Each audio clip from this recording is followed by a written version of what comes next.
बिस्मिल्लाहिर्रहमानिर्रहीम गोदाए पाके नामियात उम्मीद करना हर जगह से मारा चा मयारजल लगेंदे के वाशो डाडो सलामत बाते सक्यू सूरी मगेंदाते मात के शारसान दश्तियारी वा एदा एक गुलखाने यसे के ए वाजा लूटी एदा कार बेका वा ए गुलखाने रा अंदाजी बेकंते वा लूटन के पेसर च दुरुस्ता वतारा बिनंदे नवासा मारफी बेक बेनाम खुदा माजिद बात पाया व भूमि मंतकिया तहसील करदे हिंदा چند سال در مدرس دانشگاه بیتگا و هنیم در حال حاضر مدرسان در کشور عمان. ما نوک کار ده شروع کتا که در واقع کار گلخانه که برای اولین بار در شهرستان دشتیاری که اولین گلخانه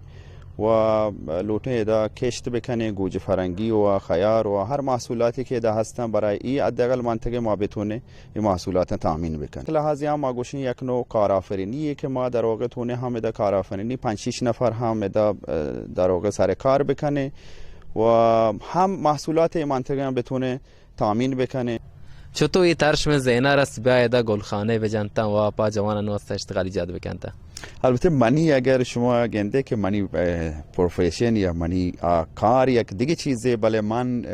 دانشگاه تو کنم بله چون که در کشور هند بیتگم و هند معروف ہے که اولی درآمدیشن که چه کشاورزی و تمام هند من به جرأت گوشن که چون که یک کشوری که با بارانهای موسمی که 6 ماه 7 ماه عود بارندگی هسته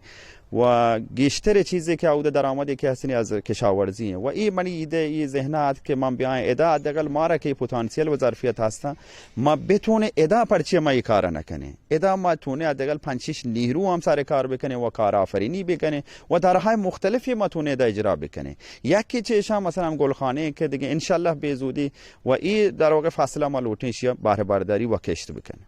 دیگه چه طرح شما راسته دیگه طرحش که ما در واقع دو طرح مهم ده گرفته برای اولی بار که یکیش که ماهی در قفس ما گرفته و ان شاء الله به زودی هم در حال در شرف بهره برداری و ان شاء الله اجرای و دیگه یک روبی هم گرفته و روبه گوجه ان شاء الله که به همین زودی روبه هم ما کلنگا جنه انچه جوان است من شهرستان دشتیاری وش کار نیست تی سوگا سپارش پای جوان چیه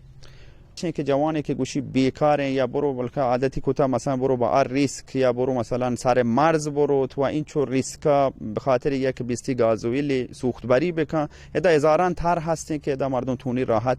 یک کار انجام بدن و تونی جوانان بالاخره جوره های سر کار بکند. بله منتوارن چشما رو واجد دکتر و منتوارن چشما را که گما هورو امراویت دیگه و ان شاء الله که میں دشتیاری اتفاق بکپیت و انچیم جوان است که کار دنبا ان شاء الله سر کار برو شما را په الله سپر هر جگه است الله گنج رحمتانی باوټ